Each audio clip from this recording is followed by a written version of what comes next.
The Magician and Her Sex Bot had a trailer come out during the Emmys. Let's talk about it.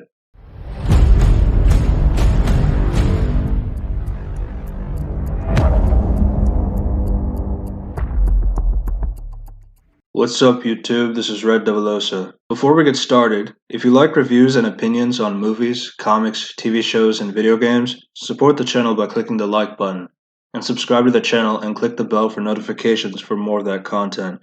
So yeah, I was not expecting a trailer for WandaVision to come out.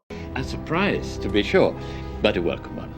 Falcon and the Winter Soldier was supposed to start the new Marvel Disney Plus TV shows, but the show is still in the process of reshoots, so it'll be available next year, most likely. Let's get this out of the way. When the whole Marvel Comic-Con gave the premise of the show talking about how Wanda and Vision will be in different sitcom realities and all that, it's very weird. And as I expected from the trailer, it was weird as hell.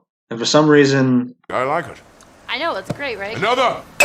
at least the idea for it. I love Marvel. I know I have a few DC videos on my channel, check the card in the corner, but I'd like to talk about Marvel a bit more on my channel. The MCU has had a good following after 23 films in 11 years. The thing about Marvel for me is that the high volume gives a bunch of the same feeling. The formulaic superhero movie is starting to get a bit old, if that makes sense. What draws me to the premise of the show, which I'll get to in a bit, is that it feels very different from the rest of the MCU. I like Elizabeth Olsen as Scarlet Witch. Paul Bettany is kind of wasted as Vision in my opinion. Great actor. I feel like his best moments were in Age of Ultron. Not a great film, but it had some really good moments like when Vision lifted Mjolnir and his conversation with Ultron. Two robots just talking about life. A great video made by a YouTuber named JoshBoy64 talked about this particular scene, and I highly recommend it. The link will be in the description. But I thought Vision was pretty forgettable between Civil War and Infinity War, as all he mainly did was simp over Wanda, and it's not like I blame him.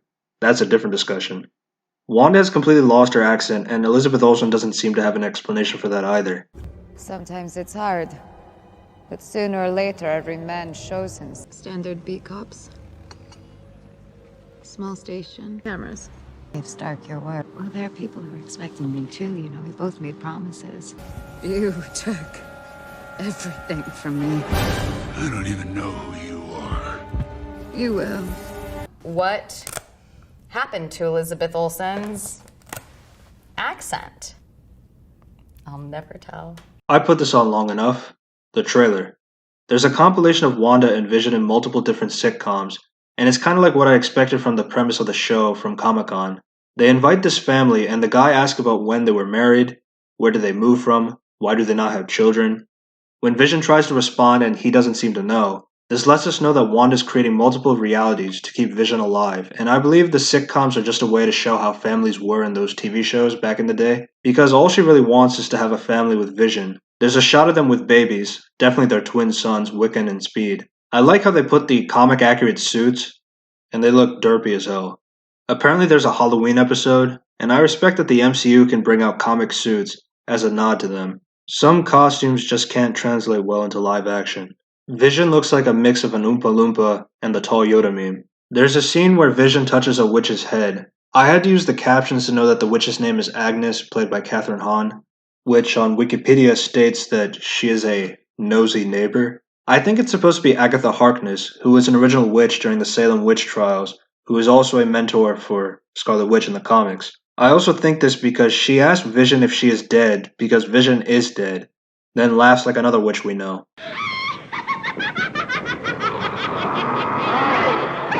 There's another clip of a girl getting blasted through some sort of vortex, and there's another clip which includes Tiana Paris on the ground, who is to play the adult version of Monica Rambeau, aka Photon. She's the adult version of the child from Captain Marvel. My knowledge on Monica Rambeau as a character is a bit limited. I do know that she should not have been a child that looks up to Carol Danvers' Captain Marvel. She was the second character to be named Captain Marvel, as the public named her as she was not familiar with Marvel. That's a whole other tangent for a different video. We see that Monica's in a compound which has the symbols of the Sentient World Observations and Response Department, aka SWORD, which was shown in set photos prior to this trailer. We also saw this in the end credits of Spider-Man Far From Home with Nick Fury in space. That's it from the trailer. We do know that Kat Dennings from the previous Thor movies as Darcy and Randall Park from Ant-Man and the Wasp are returning, One cast that I'm interested in is Evan Peters, who is also known for Quicksilver in the Fox X-Men movies, will be in the show as well. It is unsure of what role he is playing. We are told that Doctor Strange in the Multiverse of Madness, directed by Sam Raimi, will tie directly from WandaVision, as Elizabeth Olsen is the secondary character of that film. That makes me wonder, since Wanda seems to be mentally unstable, she might be causing things to happen out of her own will. Maybe Evan Peters will return as Quicksilver from the multiverse? Or maybe he's really going to play a different character. We'll have to wait and see. And it's been said that there are influences from the Great House of M storyline, which I won't spoil, but that brings in the question about the X-Men. My whole thing about the show is that there are so many directions you can go with this.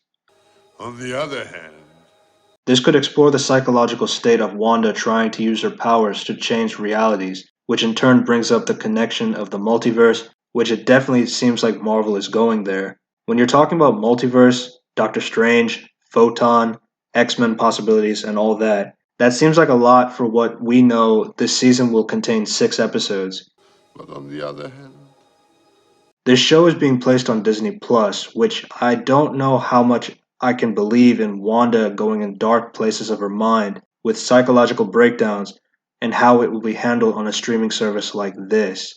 I'm just playing both sides here, but I'm still interested in seeing the show. Again, it seems like a lot might be guiding some of the movies in the future, which I'm not the biggest fan of since we get character development from the shows, and once these characters carry over to the film, as long as you have Disney Plus, you won't really understand what those characters have been through, unless you get in your Jack Sparrow bag.